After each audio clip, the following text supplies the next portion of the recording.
था, ऐसी क्या चीजें थी?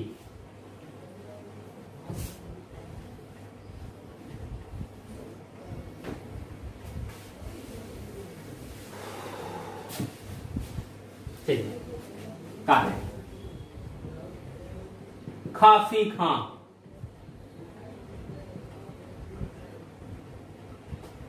ठीक है, खाफी नहीं खफी खां, खफी खां, कहीं कहीं खाफी भी मिलते हैं, जो भी हो।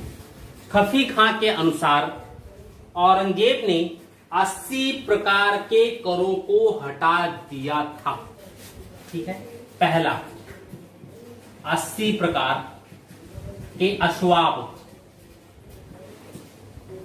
करों को समाप्त किया,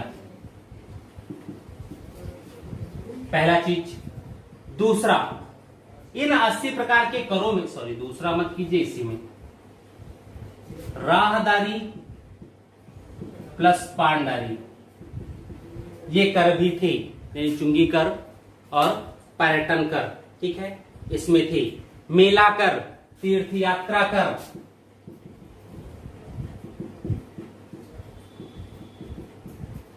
अकबर से पूर्व भी तीर्थ यात्रा कर किसी ने हटाया था। कौन था? सॉरी, औरंगजेब से पूर्व। ठीक, किसने हटाया था? अकबर ने। स्थानीय कर जो भी लगते थे, जो जमींदारों के द्वारा वसूल किया जाता था, उन सभी करों की वसूली इसने मना कर दी, रोक लगाई। लेकिन कोई देना चाहता है तो हम थोड़े मना करेंगे, जमींदार फिर भी वसूलते रहे। ठीक है, दूसरा काम, खाद्यान्नों पर से कर हटा दिए। तीसरा काम देखिए क्या है, मद्यपान, जुआ एवं वेश्यावृत्ति, मद्यपान, जुआ व वेश्यावृत्ति बंद करवा दी। भाई जब हम नहीं पीते हैं तो तुम काहे पियोगे? हम नहीं पीने देना चाहते हैं, नहीं। ठीक, साम्राज्य में भांग की खेती पर रोक लगा दी।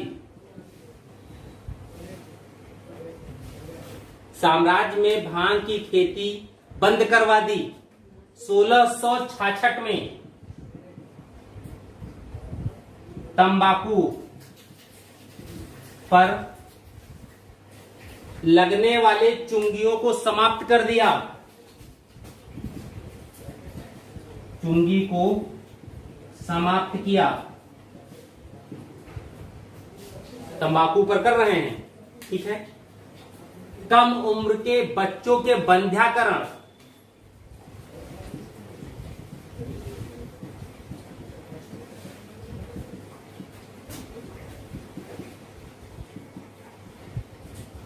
पर रोक लगा दी। और ये है, इसके कार्य बहुत से होंगे, ये ध्यान रखिए। ठीक है, दास व्यापार निषिद्ध कर दिया।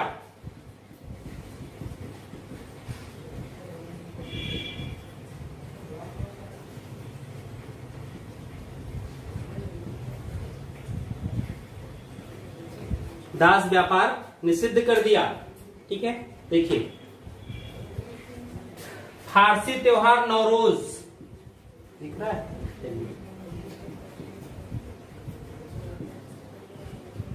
नौरोज, ध्यान रखिएगा कि ये 19 दिन तक चलता था, लगातार 19 दिन तक चलता था।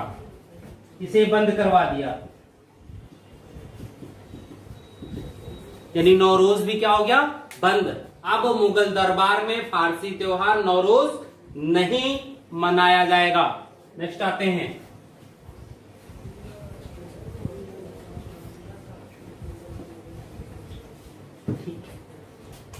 नाइन।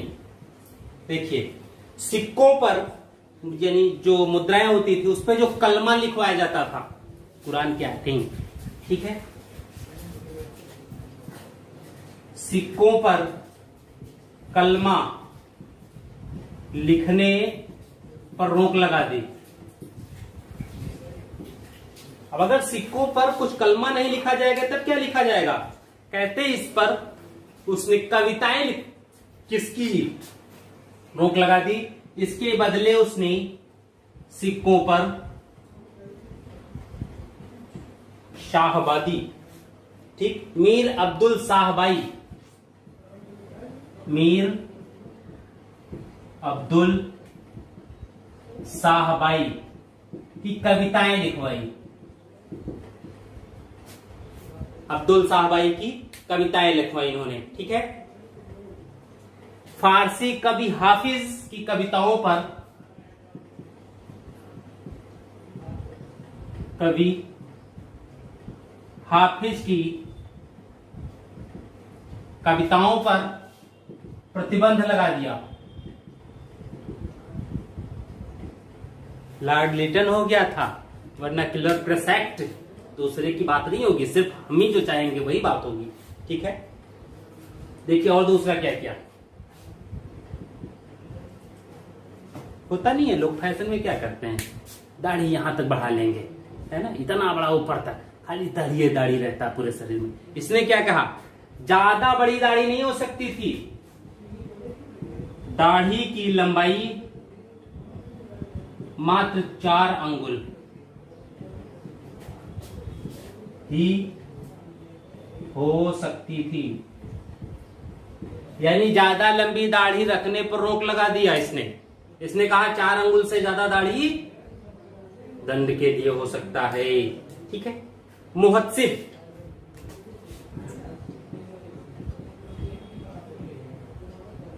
मुहत्सिब, ठीक है, मुहत्सिब धर्मनिरक्षक जो होते हैं इनकी नियुक्ति की। ये क्या थे, धर्म निरीक्षक, मुहत्सिब धर्म निरीक्षक थे, इनकी वह नियुक्ति कर रहा है, ठीक है, प्रत्येक प्रांत में। लेकिन इन लोगों को यह भी कहा गया है कि किसी भी व्यक्ति के निजी जीवन में आप हस्तक्षेप ना करें। बस आपका काम क्या है, ये देखना कि व्यक्ति इस्लामिक नियमों के अनुसार या जो सिद्धांत है समाज में रहने का उसके अनुसार अपना जीवन जी रहे हैं या नहीं जी रहे हैं। अगर नहीं जी रहे तब आप दंडित करने के भागी हो, लेकिन उनके निजी जीवन में आप हस्तक्षेप नहीं करो, ठीक है। पहला मुहस्सिब जो था वो उसका था समरकंद का निवासी मुल्ला अजवावी। पहला मुहस्सिब मुल्ला अजवावी, ठीक है। ये उसके पहले अजवाजी, ठीक, ये पहले मुहस्सिब नियुक्त किए गए, ठीक है। इसको मिला किताब रखे हैं।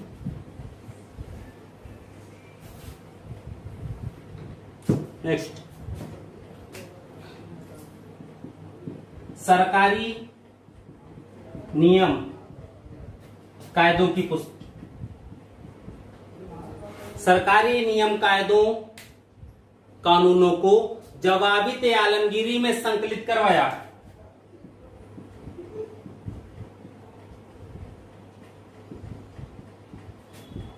आलमगीरी में संकलित करवाया, ठीक। यानी कानून की पुस्तक थी जवाबित आलमगीरी, ये ध्यान रखिएगा, अभी जल्दी में ही आया है, ठीक है। इस्लामिक कानूनों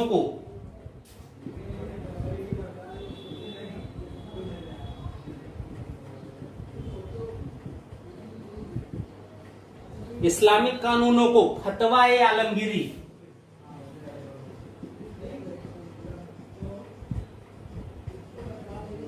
नाम से संकलित करवाया,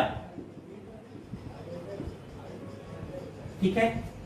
यानी जो सरकारी नियम कानून कायदे थे उनको जवाबित आलमगीरी, और जो इस्लामिक नियम कानून कायदे हैं उनको फतवा आलमगीरी के नाम से संकलित करवा रहा है बंदा, ठीक हूं।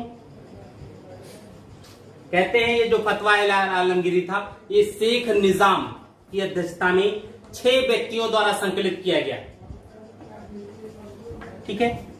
तो यानी इस्लामिक नियम कायदों को एक पुस्तक के रूप में संकलित करवाने का कार्य संपूर्ण मुगल साम्राज्य में इकलौता औरंगजेब है कि जो नियम कायदे हो, जो प्रशासन हो, वो इस्लामिक नियम या सरकारी जो नियम कायदे हैं उसके अनुसार, यानी संविधान की व्यवस्था यहीं से औरंगजेब के द्वारा, यानी जो लिखित है उसी के अनुसार आपको प्रशासन चलाना होगा।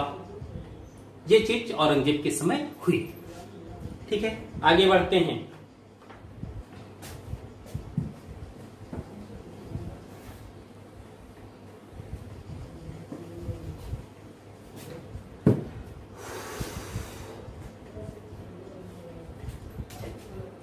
कितना नंबर था, नंबर क्या थी, कुछ भी नहीं हो, पॉइंट्स में कर लें। ठीक है, देखिए, दरबार की कार्यवाहियां गुप्त रखी जाने लगी, इतिहास लेखन को प्रतिबंधित कर दिया इसने। इतिहास लेखन को प्रतिबंधित किया। संगीत पर रोक लगा दी। दरबार में जो भी संगीतकार थे सबको बाहर कर दिया इसने। कहते हैं जब इसने इस सब पर रोक लगाई संगीत पर और सभी संगीतकारों को बाहर कर दिया, तो इन सभी संगीतकारों ने संगीत का जनाजा निकाला। और जब औरंगजेब को पता चला भाई बाहर से दरबार के सामने से शोर मचाते हुए जा रहे थे जनाजा लिए हुए, तो औरंगजेब ने किसी से पूछा, अपने भाई दास जो थे उनसे पूछा होगा कि बाहर क्यों शोर हो रहा है, तो उसने ये बताया कि साहब संगीत का जनाजा निकाल रहे हैं संगीतकार लोग। तो उससे ये कहा कि जाके उन लोगों से बता दो कि इसे इतना नीचे दफन करेंगे, संगीत को इतना नीचे, इतनी गहराई में दफन करें कि दोबारा ऊपर ना आ पाए। क्यों किया होगा? क्योंकि कहते हैं औरंगजेब के समय में संगीतकारों की संख्या भी बहुत ज्यादा थी। दूसरी चीज, औरंगजेब के समय जब हम देखते हैं तो आर्थिक स्थिति साम्राज्य की खराब हुई थी, संपूर्ण विश्व की आर्थिक स्थिति खराब हुई थी। और अगर मुगल काल की देखें तो औरंगजेब के समय मनसबदारी व्यवस्था में जो लोग भी जुड़े हुए थे, स्थिति ये हो गई थी कि उनको वेतन देने भर का भी पैसा औरंगजेब के पास नहीं रहता था। और जब कंडीशन ये आ जाए कि वेतन भर का भी पैसा ना हो तो समस्या नहीं आनी थी। तो ऐसे में हुआ क्या कि इसने जो फालतू के खर्चे थे वो सारे खर्चे इन्होंने बंद करने चाहिए। जैसे दरबार में ऐसे लोग जो सैनिक कार्य नहीं कर सकते थे, इन सबको उसने बाहर कर दिया। कुछ तो बचत होगा। कहते हैं वेतन देने के लिए जो भी खाने के पात्र थे सोने चांदी वाले, उनको ढलवा दिया गया था सिक्कों में, उनको तुड़वा डाला था इसने। शराब वराब पीने के जो पात्र होते सब सोने चांदी के पात्र थे, वो सब तुड़वा करके इसने सिक्कों में ढलवा दिया ताकि वेतन दे सके।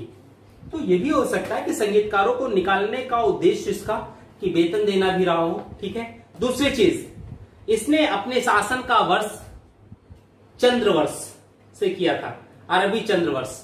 राजस्व खाते जो सूर्य पंचांग पर होते थे उनके स्थान पर इसने चंद्र पंचांग को वरीयता दी थी। ठीक है, यानी हर जगह चंद्र पंचांग को ही आगे लाने की परंपरा इसी के समय है। ठीक, देखिए स्थिति, आगे बढ़ते हम लोग धीरे धीरे इनपे। संगीत की जब बात करें तो ये तो कहा जाता है कि दरबार में इसने संगीत रोका, लेकिन बंदा स्वयं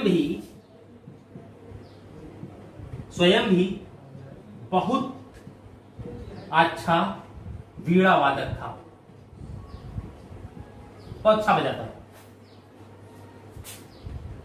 नौबत जो बजाया जाता है, ड्रम जैसे मुहर्रम आ गया है तो खूब बजता होगा रात में, इस पर रोक नहीं लगाई इसने।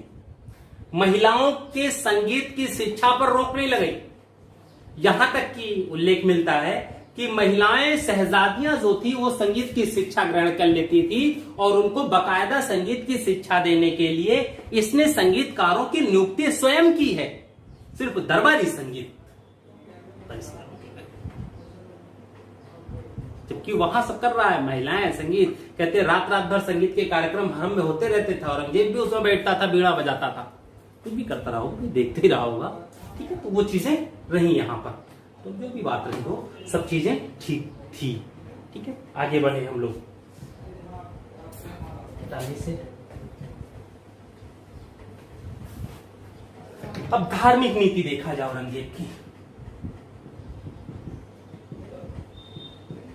औरंगजेब की धार्मिक नीति। अब हम बात औरंगजेब की धार्मिक नीति की करें तो धर्म पर तो इसका बहुत बड़ी बात आ जाती है।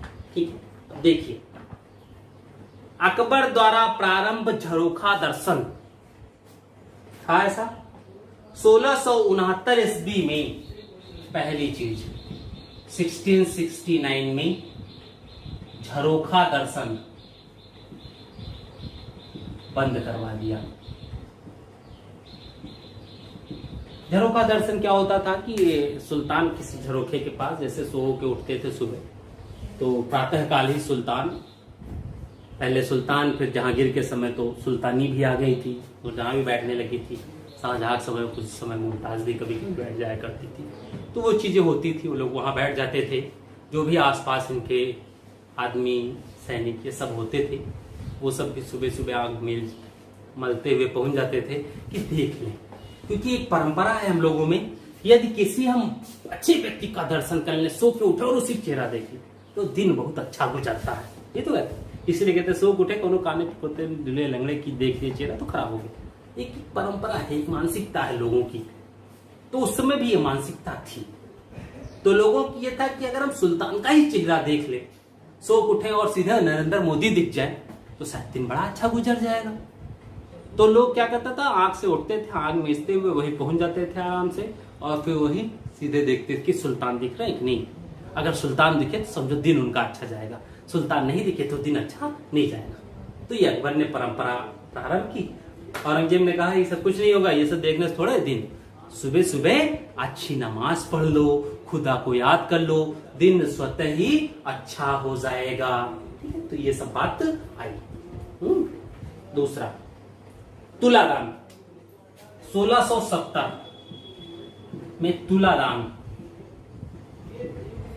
पर रोक लगा दी, लेकिन बाद में काफी लोगों ने इसका वो किया, सामाजिक जनमत ने इसका विरोध किया और अंततः बाद में इस पर जो रोक लगी थी उसे हटा दिया। ठीक, तुलादान क्या होता है कि सुल्तान का जब बर्थडे आता था या कोई ऐसी बात होती थी तो उसमें इनके बराबर सिक्कों से इसको तौल दिया जाता था, और जो सिक्के होते थे, जैसे मान लो हम 80 किलो हैं, मेरे बर्थडे वाले दिन मुझे तौला जाए, तो कोई जरूरी थोड़े सिक्के से तौला जाए, आलू रख के तौल दो, प्याज रख के तौल दो, गेहूं धान चावल जो भी हो उससे तौल दो आप, फिर जितना किलो वो हुआ उतना किलो वो चीज गरीबों में आप वितरित कर दो।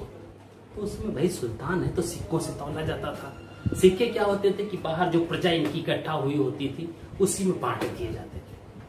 तो इसमें इसने पहले रोक लगाई, फिर बाद में जब देखा भाई लोगों को तो नुकसान हो रहा है तो उन लोगों ने प्रेशर बनाया, तो जब उन लोगों ने प्रेशर बनाया तो जो रोक लगाई थी उसे इसने हटा दिया। ठीक, दूसरा देखिए, दरबार में होली, दिवाली इत्यादि जो भी हिंदू त्योहार थे, ऐसे हिंदू त्योहार, इनके मनाने पर रोक लगा दी। यानी कोई भी हिंदू त्योहार अब दरबार में नहीं मनाया जाएगा, उन सभी त्योहारों पर औरंगजेब के द्वारा रोक लगा दी गई है। यानी दरबार से हिंदुओं की तो बात है, लेकिन जब हम लोग देखते हैं तो यह देखा जाता है कि सर्वाधिक हिंदू अधिकारी औरंगजेब के ही समय है।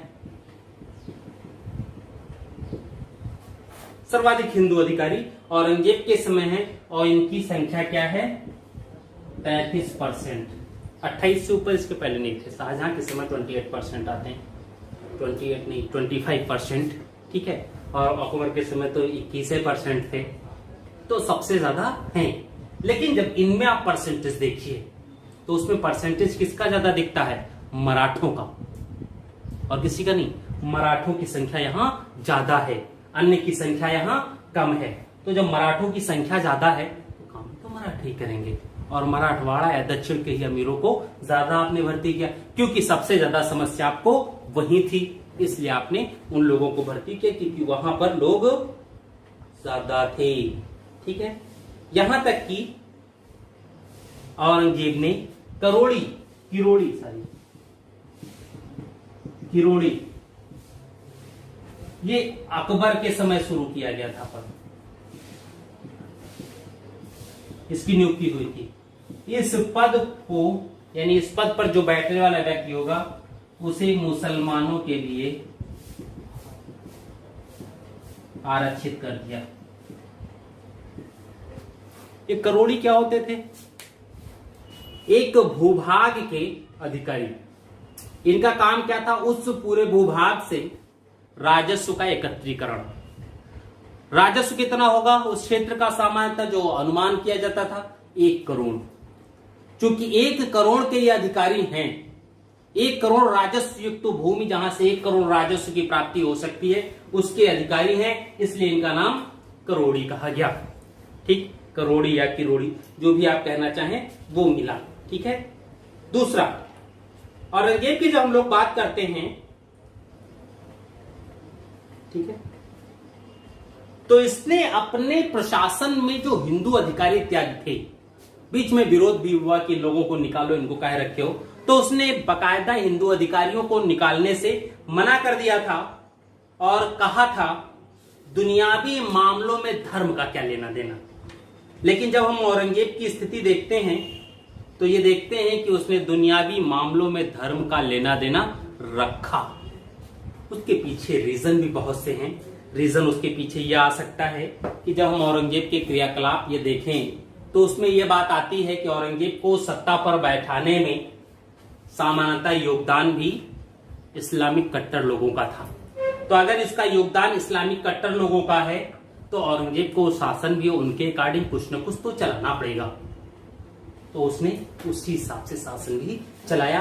लेकिन जब तक उसकी बात हम लोग करते हैं तो उसका दूसरी तरफ क्या कहता है, दुनियावी मामलों में धर्म का क्या लेना देना, धार्मिक आचारों को धर्मांधता से जोड़ने का क्या मतलब है, आपके लिए आपका मजहब है, मेरे लिए मेरा है। उलेमाओं से कहा आपके लिए आपका मजहब, मेरे लिए मेरा मजहब, और दुनियावी मामलों में धर्म का क्या लेना देना। ठीक है, ये चीज हुई। दूसरा देखिए आगे,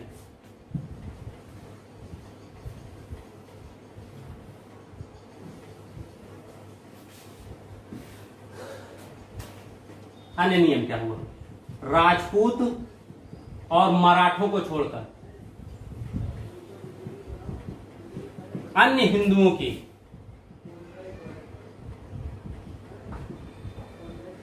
हिंदुओं को घोड़े की सवारी पर रोक लगा दी। यानी राजपूत और मराठे तो घोड़े पे सवारी कर सकते हैं, लेकिन इनको छोड़ करके कोई और बंदा घोड़े की सवारी नहीं कर सकता। यदि और कोई बंदा घोड़े की सवारी करता है तो वो दंड का भागी होगा। यानी हिंदुओं को घोड़े की सवारी करने से भी रोक दिया, राजपूत और मराठों को। क्यों? क्योंकि इनकी सेना में ऑलरेडी काफी ज्यादा राजपूत और मराठे थे। अगर सबको रोक देते तो इनके सेना वाले राजपूत और मराठे होते तो घोड़ा नहीं तो का बैलगाड़ी चलते। ठीक है, इसलिए उनको इन्होंने छोड़ दिया था। दूसरी चीज, हिंदुओं को यमुना नदी और साबरमती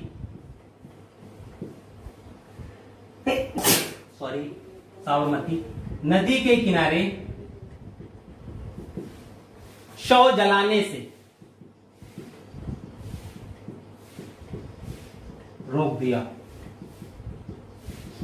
इन दो नदियों के किनारे तुम शव नहीं जलाओगे, और जहां इच्छा हो वहां जलाओ, वो तुम्हारे ऊपर है। ठीक, दूसरा देखिए, व्यापार के क्षेत्र में विभेदक कर लगाया। जैसे मुसलमानों से व्यापार में 2.5%, हिंदुओं से 5% का ये लिया गया। ठीक, कुछ समय बाद क्या किया गया, ये जो मुस्लिमों से 2.5% है इसको 0% कर दिया गया। यानी उनको एकदम बिना किसी टैक्स के व्यापार करने की छूट दे दी गई।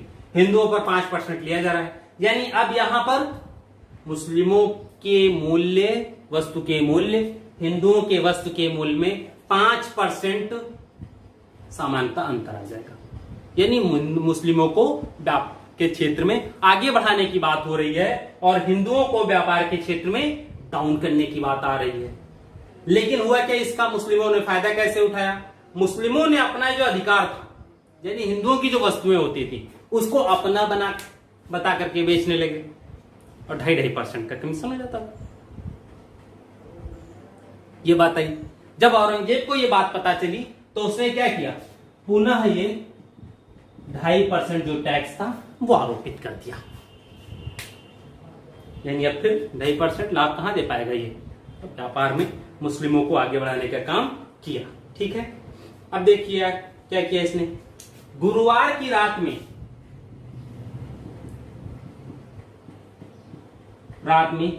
पीरों, इन जो सूफी संत इत्यादि होते थे, इनकी मजार पर लोग दिए जलाते थे। इस पर उसने रोक लगा दी। नहीं, गुरुवार की रात्रि में दिए जलाने की जो प्रथा है वह बंद होगी। दिए जलाने की प्रथा नहीं हो सकती। इतिहास लेखन विभाग को भी इसने बंद करवा दिया था। ठीक है, 1671 में 71 भाई, उस समय हम बात कर ही रहे थे कि ज्यादातर आर्थिक स्थिति बड़ी खराब थी इनकी। इनके पास इतना भी पूंजी नहीं था कि अपने राज्य का वेतन दे सकें। सैनिकों का वेतन दे चुके और उस वेतन को देने के लिए इन्होंने अधिकतर सामान्यतः किया क्या, लोगों को फंड, किसी तरीके से खर्चों में कटौती की जाए, फिर अपने प्रशासन को चलाया जाए।